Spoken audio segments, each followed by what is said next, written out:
सद सकलाट झलकें ध्वनित हो व्याख्यान में।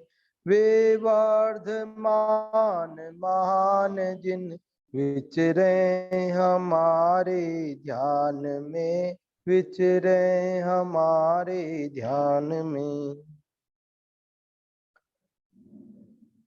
प्रत्येक शनिवार को अपन इस युवा प्रौढ़ कक्षा के अंदर मेरी भावना के बाद 12 भावना अपन ने प्रारंभ की है।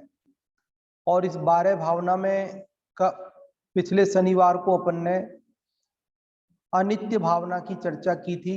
12 भावना के संदर्भ में सामान्य चर्चा भी की थी। आज अपन आगे बढ़ते हैं और अशरण भावना पढ़ते हैं। भूधर दास जी की 12 भावना राजा राणा छत्रपति में दूसरी जो अशरण भावना है उसकी पंक्तियां पढ़ते हैं।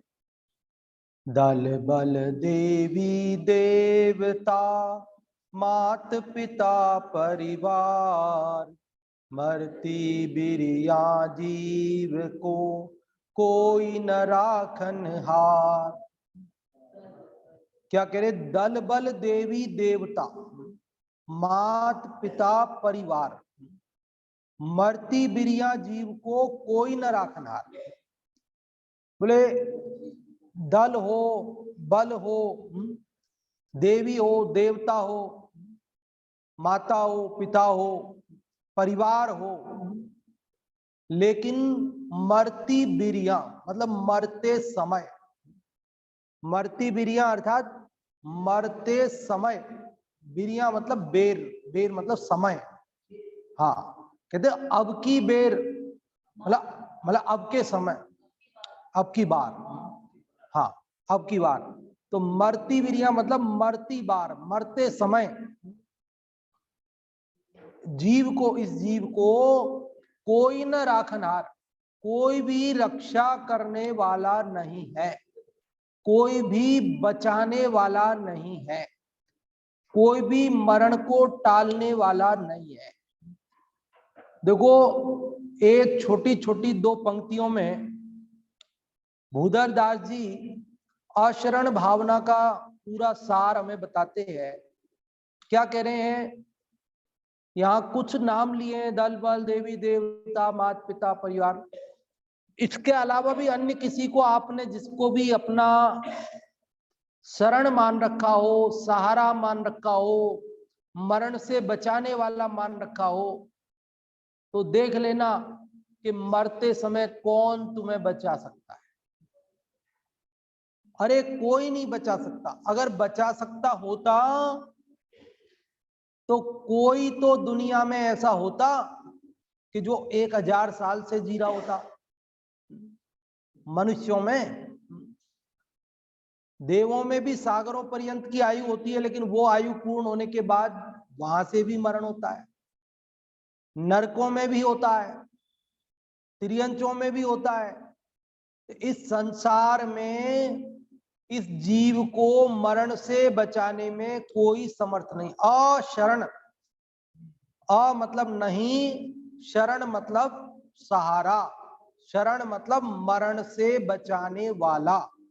अर्थात इस संसार में कोई भी हमें मरण से बचाने वाला नहीं है। लोग विश्वास करते हैं, उम्मीद करते हैं कि कोई हमें बचाएगा। वो कहते हैं ये हमारे फैमिली डॉक्टर हैं, ये डॉक्टर हमें आधी रात को भी हम फोन करते हैं तो तुरंत आ जाते हैं और बहुत सेवा भाव से, प्रेम से हमारे को दवा देते हैं। तो हम आपसे पूछते हैं कि क्या वे हमें मरण से बचा सकेंगे? वे फैमिली डॉक्टर कब से हैं आपके? कि साहब 10 सालों से है। अच्छा, 10 सालों में आपके परिवार में किसी का मरण हुआ या नहीं हुआ? तो साहब 2-3 डेथ हो चुकी। अच्छा, 2-3 डेथ हो गई। तो ये फैमिली डॉक्टर उस समय आए थे कि नहीं आए थे जब आपने बुलाया था उनके समय? कि आए थे। दवा दी थी कि नहीं दी थी? फिर बचे क्यों नहीं? कहते भाई वो डॉक्टर की गलती नहीं है। हाँ, डॉक्टर क्या करे, जब मेरी आयु पूर्ण हो जाती है तो मुझे डॉक्टर ही क्या, भगवान भी नहीं बचा सकते। स्वयं जिनेंद्र परमात्मा नहीं बचा सकते। कोई दुनिया में ऐसा देव नहीं है, देवी नहीं है, कोई नहीं बचा। लोग अपना सुरक्षा गार्ड रखते, क्या बोलते, बॉडी गार्ड बॉडी गार्ड रखते, गनमैन हमेशा साथ में चलता है। तो क्या वो मरण से बचा सकता है कि हाँ साहब कोई हमें मारेगा ना तो ये तुरंत बचा लेगा? बचा लेगा? बचा सकता है? बचा पाया कोई आज तक किसी को? बॉडी गार्ड ही मार देता है। आयु पूर्ण हो जाए तो कोई मारने वाला दूसरा नहीं आए तो बॉडी गार्ड खुद मार। हाँ, बॉडी गार्ड ने मार दिया इंदिरा गांधी को बोले और राजीव गांधी को का जब मरण हुआ तो क्या उस समय बॉडी गार्ड नहीं थे वहां? उस समय वहां पर कोई गनमैन नहीं था? क्या बोलते हैं वो, ब्लैक कैट कमांडो बोलते हैं, क्या बोलते हैं, उनके तो स्पेशल होते हैं ना, पीएम वगैरह ऐसे प्रमुख, उनके तो बहुत स्पेशल होते। और पहले से उनके खुफिया जानकारी रखने वाले और कितने कितने विभाग बने हुए, गुप्तचर विभाग, और वो सब कितने दिन पहले से वो सारी व्यवस्थाएं देखते हैं, रिहर्सल करते हैं। वो सूंघने वाले कुत्ते वो सब वो ध्यान रखते हैं और कितना कितना कई दिन पहले से उस क्षेत्र को, उस एरिया को वो अपने उसमें ले लेते हैं कस्टडी में, जिस एरिया में उनका होना है भाषण है। तो फिर मरण तो आयु पूर्ण होने पर है। ये परम सत्य है, सर्वज्ञ परमात्मा की बताई हुई बात है। भैया किसी के भरोसे मत रहना कि कोई हमें बचा देगा। बच्चा सोच रहा है मम्मी मुझे बचाएगी और मम्मी सोच रही है कि बच्चा मेरे को बचाएगा। बोलो, दोनों एक दूसरे के अधीन है। माँ सोच रही है ये बच्चा बड़ा हो जाएगा, मेरे मरण में मेरे को बचाएगा, मेरे को डॉक्टर को दिखाएगा, मेरा इलाज करेगा, मेरी सेवा करेगा। और बच्चा सोच रहा है माँ मेरा मेरा मैं बीमार हो जाऊंगा तो मेरी सेवा करेगी, मेरे को मेरी मदद करेगी, मेरा काम करेगी। पत्नी सोच रही है पति मेरा सहारा बनेगा और पति सोच रहा है पत्नी मेरी मददगार बनेगी। अरे कौन किसका मददगार बनेगा? कोई किसी का मददगार बनने में समर्थ ही नहीं है। अज्ञानी सोचता है कि ये साथ नहीं देते, लेकिन ज्ञानी सोचता है कि ये साथ दे ही नहीं सकते। अज्ञानी को क्या लगता है, ये मदद नहीं करते, ये साथ नहीं देते, लोग मेरी सहायता नहीं करते, तो उसे द्वेष उत्पन्न होता है, वो दुखी होता है। लेकिन ज्ञानी सोचता है ये मदद कर ही नहीं सकते, एक द्रव्य दूसरे द्रव्य का कुछ कर ही नहीं सकता, मेरे पुण्य के उदय के बिना इनको मदद करने का परिणाम ही नहीं आ सकता। जब मेरे पाप का उदय है, ऐसी स्थिति में किसी को मेरे सेवा करने का भाव नहीं आएगा। इनका क्या दोष है, मैंने पाप किए हैं। और यदि मेरे पुण्य का उदय हो तो कोई भी किसी को भी सेवा करने का भाव आएगा। लेकिन मरण से बचा सकेगा तो कोई भी नहीं, पुण्य का उदय भी नहीं है आयु पूर्ण होने पर तो मरण अवश्यंभावी है। दौलत राम जी ने तो 12 भावना में 5वीं ढाल में 6 डाला में लिखा, सुर असुर खगाधिप जेते, मृग ज्यों हरि काल दलेते, मणि मंत्र तंत्र बहु होई, मरते न बचावे कोई। वो क्या कहते हैं कि सुर असुर खगाधिप जेते, कि सुर मतलब देव, असुर मतलब दानव, जो कहते देव और दानव, यूं समझ लीजिए इंद्र प्रतीन्द्र आदि जो भी आप कहना चाहो। तो सुर असुर खगाधिप, खगाधिप मतलब जो आसमान में चलते हैं ना उनके भी अधिपति, मतलब विद्याधरों के अधिपति, विद्याधरों के राजा। खग मतलब पक्षी भी होता है, लेकिन ख मतलब आकाश और ग मतलब गमन करना, जो आकाश में गमन करते वो सब खग है। और जो विद्याधर है वो आसमान में गमन करते हैं, उनको ऐसी शक्ति है। तो वो विद्याधरों के भी जो स्वामी है खगाधिप, वे भी बचा सकते हैं क्या? मृग जो हरिकाल दलेते, मृग मतलब हिरण को, जो हरि, हरि मतलब शेर, कि जिस प्रकार जंगल में शेर हिरण को मार डालता है, कोई बचा सकता है? किसी की हिम्मत है? जंगल में शेर हिरण को मार रहा है, कोई बचाता है? बचा सकता है? किसी की हिम्मत है? हिरण को शेर जंगल में मार डालता है और किसी प्राणी की ये हिम्मत नहीं होती कि वो जाकर के बचा ले। उसी प्रकार काल जगत में यमराज की कल्पना मानी जाती है, आयु पूर्ण होना, यूं समझो आप। तो जब काल आता है, समय पूर्ण होता है, तब जैसे शेर मार डालता है ना हिरण को, उसी प्रकार संसारी प्राणी को मरण झेलना पड़ता है। वो कहते मणि मंत्र तंत्र बहु होई, मरते न बचावे कोई। अरे कोई मणि हो किसी के पास, चिंतामणि आदि, कोई मणि हो उसके पास है, रत्न हो, मंत्र हो, मंत्रों का जानकार हो, बताओ ये तो मृत्युंजय, महामृत्युंजय मंत्र के जानकार है। किसके जानकार?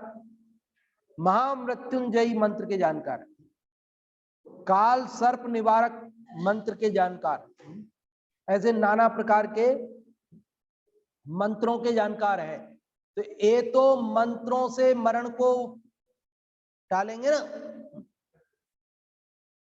कोई टाल पाया आज तक? है कोई जिंदा? 120 साल से ज्यादा का कोई है? क्योंकि इस पंचम काल में 120 साल से ज्यादा मनुष्यों की आयु नहीं है।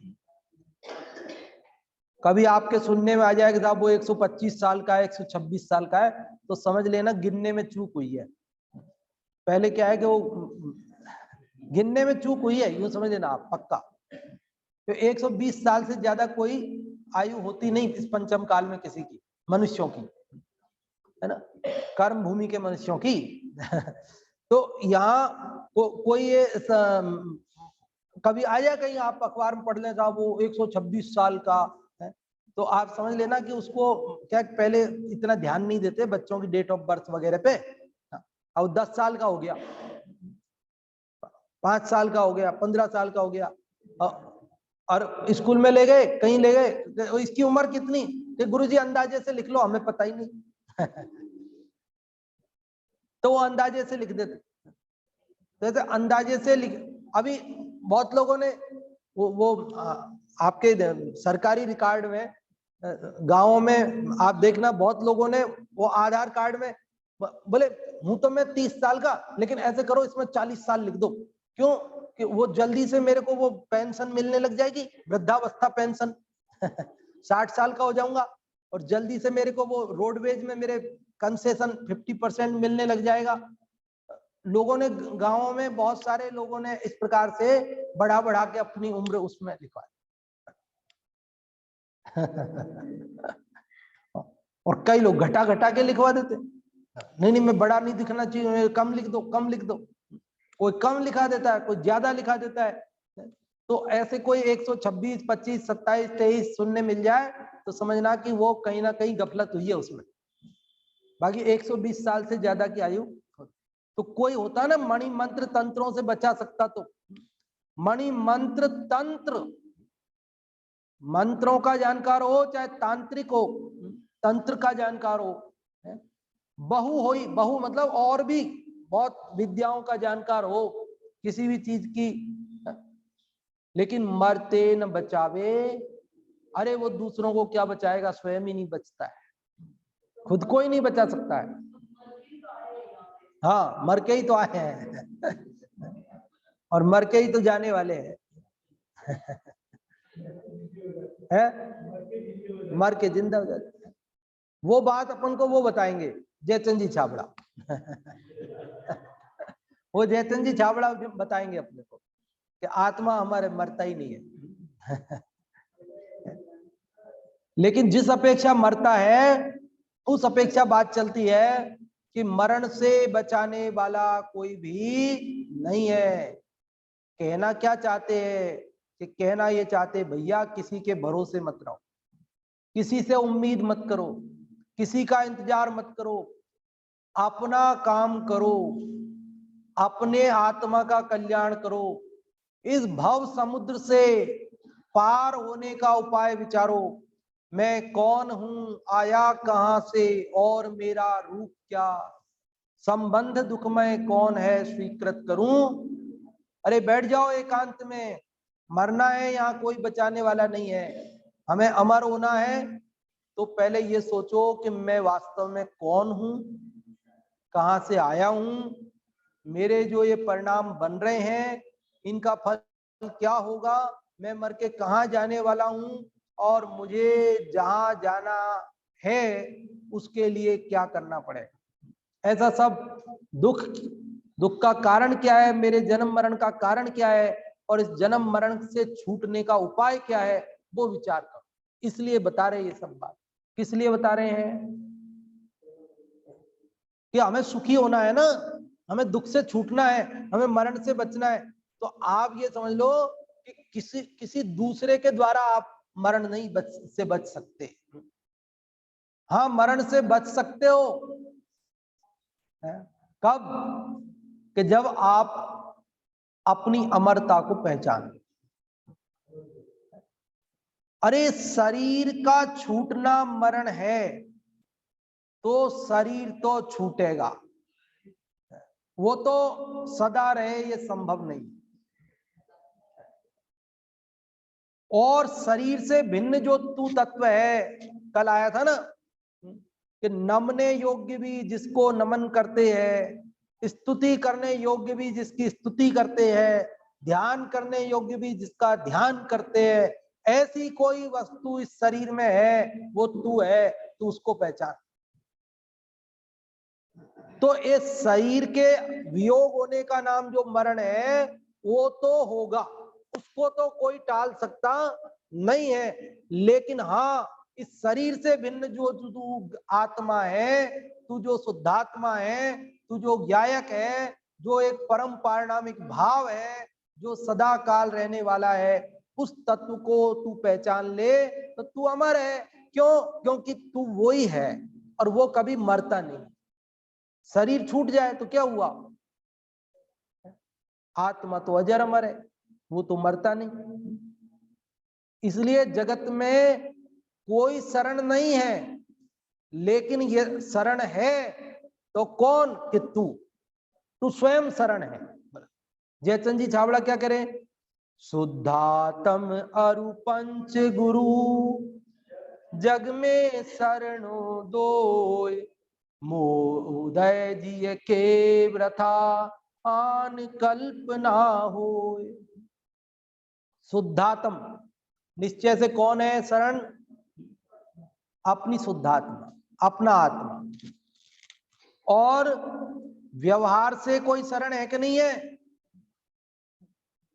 कि पंच गुरु, पंच गुरु अर्थात पंच परमेष्ठी,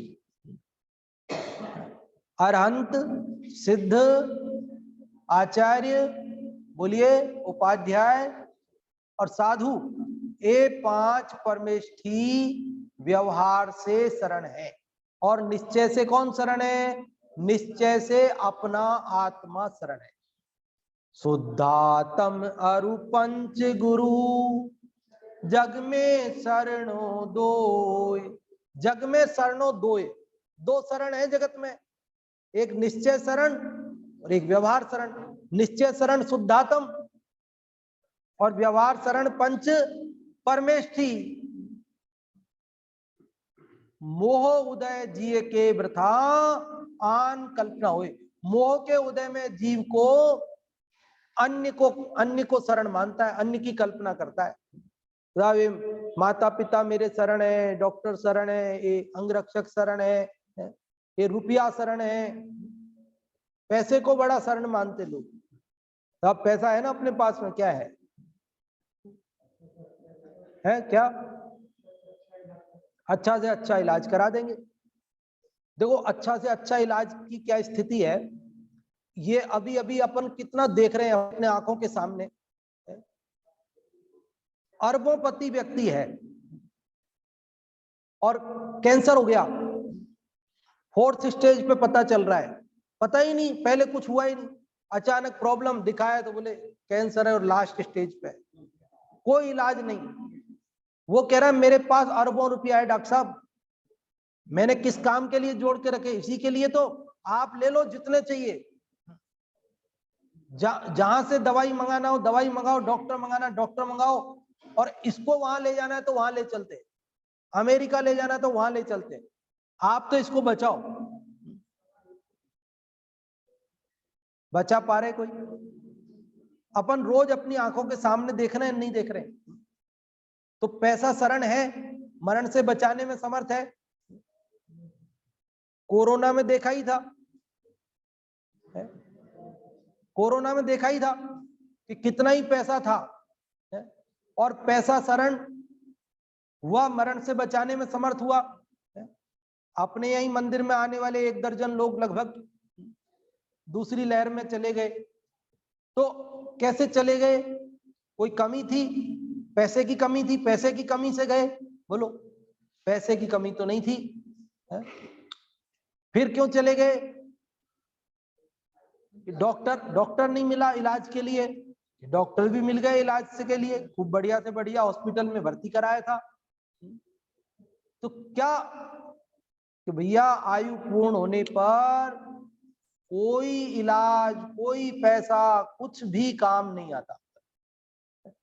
ये परम सत्य है। इसलिए पर मुखापेक्षिता छोड़ो, दूसरों की ओर देखना बंद करो, अपनी ओर देखो। हमारी शरण हम हैं। कौन है शरण? पर तो शरण नहीं है, लेकिन मैं शरण हूं, मैं स्वयं शरण हूं अपने लिए, कि मैंने यदि अपने अजर अमर स्वरूप को पहचान लिया तो फिर तो मैं अजर अमर हो गया, अभी हो गया, अभी। अब हम अमर भये न मरेंगे। जिसको अपने अमर तत्व का ज्ञान हो जाता है ना, शरीर से भिन्न अपने को जान लेता है, वो तो अपने को अमर अनुभव करता है। वो तो कह रहा है, कवि कह रहा है, क्या कह रहा है? अब हम अमर भये न मरेंगे। हे कवि जी, आप ये बताओ, आप अमर हो गए, आप नहीं मरोगे, आप नहीं मरोगे, ऐसी घोषणा कर रहे हो आप। वो क्या कह रहे आगे कि हाँ नहीं मरेंगे हम। कि क्यों नहीं मरोगे? सभी मरते हैं। अभी पंडित जी कह रहे थे 120 वर्ष से ज्यादा आयु किसी की इस पंचम काल में मनुष्य की होती नहीं है, तो आप कैसे अमर हो गए? तो वो कहते हैं तन कारण मिथ्यात दियो तज, क्यों कर देह धरेंगे, अब हम अमर भये न मरेंगे। बोले तन का कारण कौन है? ये शरीर का मिलना और शरीर का बिछुड़ना, इसी का नाम तो जन्म मरण है। शरीर मिलता है उसको जन्म कहते हैं, और शरीर बिछुड़ता है उसको मरण कहते हैं। तो ये शरीर मिलता क्यों है और बिछुड़ता क्यों है? ये सारा खेल मिथ्यात्व के कारण होता है। मिथ्यात्व के कारण जीव संसार में परिभ्रमण करता है, जन्म मरण करता है। ये शरीर क्यों मिल रहा है? तन का कारण, शरीर का कारण क्या है? मिथ्यात्व। और वो कहते हैं कि हमने उस मिथ्यात्व को ही छोड़ दिया, हमने उस शरीर के कारण का ही अभाव कर दिया, तो अब हमें दोबारा शरीर क्यों मिलेगा, दूसरा शरीर नहीं मिलेगा, तो जन्म मरण का फेर खत्म हो गया हमारा। अब हम अमर भये न मरेंगे। तो शरीर को अपना मानते हैं तो वो तो छूटना है, और शरीर से भिन्न अपने को मानते हैं वो तो कभी नष्ट होता ही नहीं है, वो तो कभी मरता ही नहीं है। तो अपने को मरण का भय भगाना है तो क्या करे कि शरीर से भिन्न अपने को अनुभव करो। अरे कौन मरेगा, आत्मा तो मरता नहीं, कि साहब शरीर मरेगा कि शरीर जिंदा कब है जो मरेगा, शरीर तो अभी मरा हुआ है, शरीर तो अभी भी मरा ही हुआ है ना, शरीर थोड़ी जिंदा है क्या जो मरेगा। शरीर में जीना और मरना ये शरीर में होता ही नहीं है, शरीर तो पुद्गल से रचित है, वो तो अभी भी मरा है उसका क्या। बस मैं शरीर को अपना मानता हूं और इसके वियोग के दुख को मरण कहते हैं, लेकिन मैंने शरीर को अपना मानना ही छोड़ दिया। मैंने ये जान लिया कि शरीर में हूं नहीं, मैंने तो आज ही छोड़ दिया। शरीर जब छूटेगा, मैं तो अभी छोड़ दिया, मैंने तो मेरा है ही नहीं है, अब मेरा है ही नहीं, अब वो कल छूटेगा आज छूटे मुझे क्या फर्क पड़ता है। इसलिए ज्ञानियों को मरण का भय नहीं होता, और जिनको मरण का भय नहीं होता उनका मरण भी नहीं होता, वो अमर हो जाते हैं। अरे एक आध बार देह छूटे मिले, लेकिन शीघ्र ही देह का वियोग सदा सदा के लिए और अनंत काल के लिए जीव सिद्धालय में विराजमान होता है शुद्ध। ऐसी स्थिति है। तो यहाँ कौन सी भावना पढ़ रहे हैं अपन, कौन से नंबर की है ये, दूसरे नंबर की। कितनी है कुल, 12। पहली कौन सी, अनित्य भावना, और दूसरी कौन सी, अचरण भावना। अनित्य भावना में क्या पढ़ा हमने कि ये आत्मा के अलावा जितने भी पदार्थ हैं जिनको मैं अपना मान रहा हूं ये सब अनित्य हैं और मैं नित्य हूं। परमार्थ से देखा जाए तो सभी अनित्य और नित्य हैं, आत्मा भी और परद्रव्य भी। लेकिन परद्रव्यों से दृष्टि हटाना है, अपने पर दृष्टि लाना है, इसलिए अपनी नित्यता उजागर की और परद्रव्य की अनित्यता।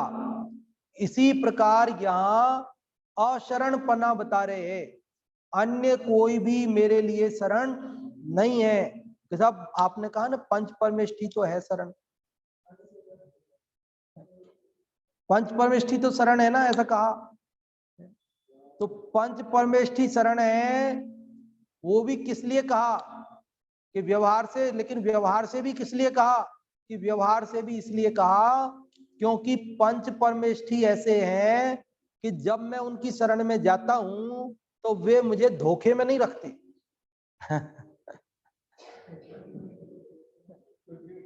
हाँ, वे ये कहते हैं कि यहां क्यों आया है, हम शरण नहीं है तेरी तू अपनी शरण ले, तेरा आत्मा ही तेरी शरण है, ऐसा वो बताते हैं।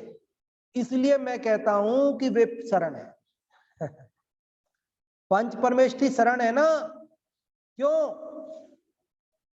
कि वे ये बताते हैं कि हम शरण नहीं है इसलिए बाकी तो जगत में ऐसे लोग बहुत हैं जो ये कहते तू निश्चिंत रह, मैं बैठा हूं ना मैं बैठा हूं, तू चिंता क्यों करता है, मैं हूं ना बचाने वाला।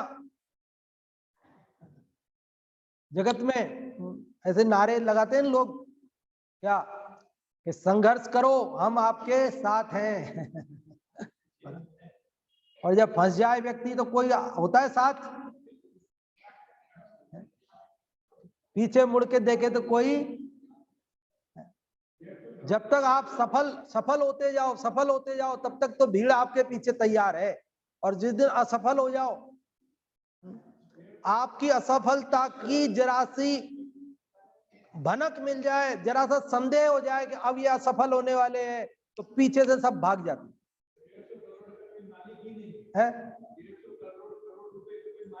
150 करोड़ रुपए का मालिक नहीं। हाँ हाँ हाँ हाँ हमारा, हाँ मालिक ही नहीं है। असफलता में कोई शरण, मतलब जगत में ऐसा कि मैं मंत्र पढ़ता हूं तू बांबी में हाथ डाल अरे मेरे को वो सर्प को बस में करने का मंत्र आता है, तू चिंता मत कर। एक बांबी मतलब बिल, सांप के बिल में तू हाथ डाल, पकड़ दे सांप को, मैं मंत्र बोल रहा हूं, वो नहीं डसेगा तेरे को। अरे तेरे को मंत्र आता है तो तू खुद ही डालना हाथ खुद तो हाथ नहीं डालता है और दूसरे को कहता है कि हाथ डाल दे, चिंता मत कर, मैं हूं ना। ये जगत का स्वरूप है।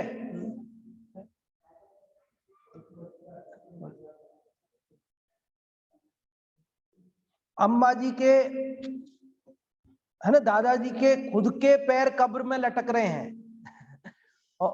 और बच्चे तो कह रहे मैं हूं ना तेरे साथ, तू क्यों चिंता कर रहा है, मैं हूं ना, तेरे को कोई कुछ नहीं कर सकता, कुछ नहीं बिगाड़ सकता तेरा, मैं हूं ना।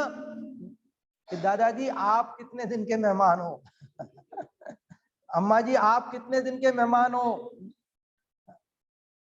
आपसे ज्यादा तो मैं ही रहने वाला हूं यहाँ पे मतलब कहने का ये है कि हम किसी को अपना शरण मानते, सहारा मानते, कोई हमें मरण से बचा लेगा, कोई हमें दुख से बचा लेगा, कोई हमारे संकट में हमारी मदद कर देगा, या ये सब तेरी कल्पनाएं हैं। मोह उदय जिए के वृथा आन कल्पना हो, व्यर्थ में कल्पनाएं करता है जी, व्यर्थ में कल्पनाएं करता है। एक भाई कह रहे साहब हमने तो वो बनाया है मकान, कौन सा, भूकंप रोधी, वाटरप्रूफ तो सभी बनाते हैं बोले हमने भूकंप रोधी तकनीक से मकान बना रहे, भूकंप रोधी तकनीक है साहब। 7 डिग्री पैमाने का, रिक्टर पैमाने पर जो आता है ना, तब भी ये हमारा मकान नहीं गिरेगा, ऐसी मजबूत बनाया है। 7 में सब गिर जाती है ना, वो उन्होंने ऐसी टेक्निक से बनाया कि उनका नहीं गिरेगा। तो हमने ये पूछा कि भाई साहब एक बात बताओ, मकान तो नहीं गिरेगा, ठीक है, आपने वास्तव में कोई ऐसी तकनीक से बनाया होगा कि जो 7 डिग्री रिक्टर पैमाने पे भूकंप आए और फिर भी आपका मकान नहीं गिरे, हो सकता है, उसमें क्या है भाई, ये तो पुद्गल में तो बहुत शक्ति है। जब एक परमाणु 14 राजू गमन कर सकता है एक समय में, तो ये क्या है, तो कुछ भी कर सकता है, उसमें क्या 60 डिग्री पर नहीं गिरे तो नहीं गिरे, ऐसा मजबूत तुमने बना दिया होगा। लेकिन एक बात बताओ, आपको पता है भूकंप कब आएगा?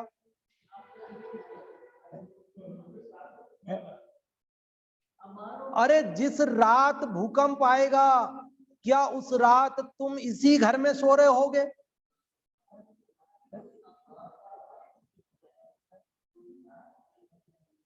बोलो, आप 200 रुपए में किसी को एक रात सुला कर गए वहां पे, चौकीदार को, कि तू ध्यान रखना हम शादी में जा रहे और उसी रात भूकंप आ गया, वो 200 रुपए जिसको दे करके सुलाया चौकीदार को, वो तो बच गया, उसको तो आपने भूकंप रोधी मकान में सुलाया, और आप खुद जाकर के सराय में, होटल में वहां जाके सोए, जो तो बना नहीं था भूकंप रोधी तकनीक से तो आपने भूकंप रोधी तकनीक से मकान बनाया और आप मरण से नहीं बच पाए, भूकंप से नहीं बच पाए, और जिसने नहीं बनाया था, जिसके तो बेचारे के घर का मकान ही नहीं था, वो तो झोपड़ी में फुटपाथ पर रहता था, आपने 200 रुपए दे करके ध्यान रखना यार हमारा यार, तो उसको सुलाया और वो बच गया। अरे जिसकी आयु शेष है उसको निमित्त मिल जाते हैं, और जिसकी आयु पूर्ण हो जाती है उसे नहीं मिलते। वैसे तो ये भैया पर की ओर देखना बंद करो। जगत में अन्य कोई शरण नहीं है, तू तेरा शरण है। अभी मोक्ष पाउड का बिल्कुल सार चल रहा है, 106 गाथा है ना, तो बिल्कुल सार चल रहा है अंत अंत में। 100 और अपन 3वीं गाथा पढ़ी थी कल अपन ने, जिसमें उन्होंने ये बात कही थी जो मैंने अभी आपको बताई। कल भी बहुत जोरदार बात चलने वाली है 104 नंबर में। वो बताएंगे कि अरहंत, सिद्ध, आचार्य, उपाध्याय, साधु जो पंच परमेष्ठी है, वो आत्मा की एक समय की पर्याय के नाम है। कौन है पंच परमेष्ठी? कौन है? आत्मा ही अरहंत होता है, आत्मा ही सिद्ध होता है, आत्मा ही आचार्य होता है, आत्मा ही उपाध्याय होता है, आत्मा ही साधु होता है। इसलिए तू 5 की शरण छोड़, तू तो एक आत्मा की शरण ले। जब ये 4 घाती कर्म का अभाव कर देता है तो अरहंत कहलाता है। जब यही आत्मा 8 का अभाव कर देता है तो सिद्ध कहलाने लगता है। जब यही आत्मा आचार्य बन के शिक्षा दीक्षा का कार्य करता है तो आचार्य कहलाता है। जब पढ़ने पढ़ाने का कार्य करता है तो उपाध्याय कहलाता है। जब केवल साधना ही करता है आत्मा की तो साधु कहलाता है तो आत्मा ही। इसलिए 5 भी ये परमेष्ठी है, ये तू है। अरहंत, सिद्धाचार्य, पाठक, साधु है परमेष्ठीपण, सब आत्मा की अवस्थाएं, आत्मा ही है शरण। अशरण भावना में शरण भी बता रहे हैं। कौन शरण है? तू शरण है, और कोई शरण नहीं है, तेरे अलावा कोई शरण नहीं। अशरण मतलब, अशरण मतलब अन्य कोई शरण नहीं। अशरण का मतलब तू सर्वथा अशरण है, कोई भी शरण नहीं है, ऐसा नहीं। अशरण मतलब अन्य कोई शरण नहीं है, तेरे अलावा अन्य कोई शरण नहीं है। तू तो शरण है ही। तू यदि अपना आश्रय लेवे तो तू अजर अमर हो सकता है, तू मरण से बच सकता है। अनंत सिद्धों ने अपनी आत्मा की शरण ली और वे मरण से बच गए, अमर हो गए, सिद्ध अमर हो गए। देवगति के देवों को अमर बोलते लोग। क्या बोलते? अमर। पर्यायवाची है ना देवों का, अमर। फिर भी उनको मरना पड़ता है। अमृत पीते हैं, अमर कहलाते हैं, फिर भी वे मरते हैं, क्योंकि देह सहित कोई भी अमर हो सकता नहीं। वे भी देह धरते हैं, लेकिन जो सिद्ध परमात्मा है वो अशरीरी है, देह रहित है, इसलिए वे सदा अमर है। और मैं अभी देह के अंदर बैठा हुआ सिद्ध हूं। देह के अंदर बैठा हुआ सिद्ध मतलब, देह के अंदर बैठा हुआ सिद्ध मतलब क्या? सिद्ध में और मेरे में अंतर ही क्या है? अरे कोई मुनिराज है, ध्यान कर रहे हैं, और कोई ने, अज्ञानी ने उनको कपड़ा डाल दिया, उनके ऊपर कपड़ा ढक दिया उनके ऊपर। क्या हुआ? रत्नत्रय से सुशोभित है वो तो अंदर में, अज्ञानी ने उपसर्ग कर दिया उनके ऊपर कपड़ा डाल के, बाकी वो तो अंदर में रत्नत्रय तेज से परिपूर्ण है। ऐसे ही ये शरीर तो कपड़ा है, ये तो ऊपर से डाल दिया है। लेकिन मैं तो अभी सिद्धों जैसा द्रव्य दृष्टि से देखूं तो शुद्ध अभी मौजूद हूं, और मैं उसकी शरण में जाऊं तो पर्याय में भी शुद्धता, पर्याय में अमरता प्रकट हुए बिना नहीं रहे। तो आज अपन कौन सी भावना पढ़ रहे हैं? अशरण भावना। तो इसमें अपन को क्या विचार करना है सदा? कि मेरे अलावा अन्य कोई शरण जगत में नहीं है, मैं स्वयं अपनी शरण हूं। हम तो अनादि से अन्य को अपनी शरण मानते रहे, न जाने किस किस को शरण मानते रहे हैं। हम तो कहते हैं हे पारसनाथ, मैं आपकी शरण में आया हूं, आप मेरे को अपनी शरण में ले लो, है भगा देंगे। तुमसे लागी लगन ले लो अपनी शरण है। पारसनाथ भगवान से कह रहे तुमसे लागी लगन ले लो अपनी शरण है। बोलो पारसनाथ भगवान क्या कहेंगे? अरे हमने कहा कि तुमसे लागी लगन, तो पारसनाथ ने कहा ले लो अपनी शरण। इस लाइन में आधी लाइन तो है भक्त की और आधी लाइन है भगवान की। आधी में तो है प्रार्थना, रिक्वेस्ट भक्त की, और आधी लाइन में है जवाब भगवान पारसनाथ का। हमने कहा तुमसे लागी लगन, तो भगवान पारसनाथ बोले मेरे से मत लगा लगन ले लो अपनी शरण, तुम अपने आत्मा की शरण लो, मेरे से लगन मत लगाओ, क्योंकि जिन जिन ने लगन की है उनसे पूछ लो सुखी है दुखी है, तुम मेरे से लगन करोगे तुम भी दुखी होगे, मेरे को भी दुखी करोगे इसलिए लगन वगन के चक्कर में मत पड़ो, तुम अपनी शरण लो। मैंने अपनी शरण ली, मैं सुखी हुआ, और तुम अपनी शरण लोगे तो तुम सुखी होगे, और तुम मेरे साथ लगन लगाओगे तो क्या होगा कि मैं भी दुखी हो जाऊंगा और तुम भी दुखी हो जाओगे। इसलिए तुम किसी लगन वगन में मत पड़ो, तुम तो क्या करो अपनी शरण लो। ऐसे ही यहाँ पर 12 भावना में, अशरण भावना में, ये प्रतिदिन प्रति समय अपने को विचार करना है कि जगत में कोई मेरे को बचाने वाला, मरण से बचाने वाला नहीं, मेरे पाप कर्म से बचाने वाला नहीं। मैंने पाप किए तो फल मुझे भोगना पड़ेगा, कोई दूसरा बचा लेगा, भोग लेगा, बटा लेगा, ये संभव नहीं है। इसलिए अपने को पहचान कर अपनी शरण लेना, यही सच्ची अशरण भावना है। अशरण भावना का सार यही है कि हम अन्य सबको अपनी शरण न मानकर, मैं ही अपनी शरण हूं ऐसा जानकर, अपने को पहचान कर उसी में जम जाए, रम जाए, तो सचमुच अशरण भावना हो जाती है।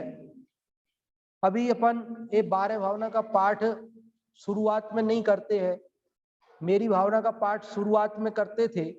उसका ये कारण हुआ कि लोग बागों ने सोचा अभी 5 मिनट तो पाठ चल रहा होगा, अपन 5 मिनट लेट जाएंगे तो अपना क्या निकल रहा है इसलिए हमने 12 भावना का पाठ शुरुआत में नहीं रखा है।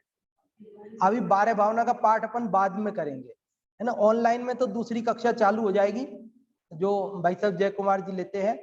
अभी अपन यहाँ ऑफलाइन में 12 भावना का पाठ करेंगे, और यही अपनी जिनवाणी स्तुति होगी। फिर जिनवाणी स्तुति शॉर्ट में कर देंगे, आपका समय 5 मिनट एक्स्ट्रा नहीं लेंगे, ठीक है। अभी अपन पाठ करते हैं।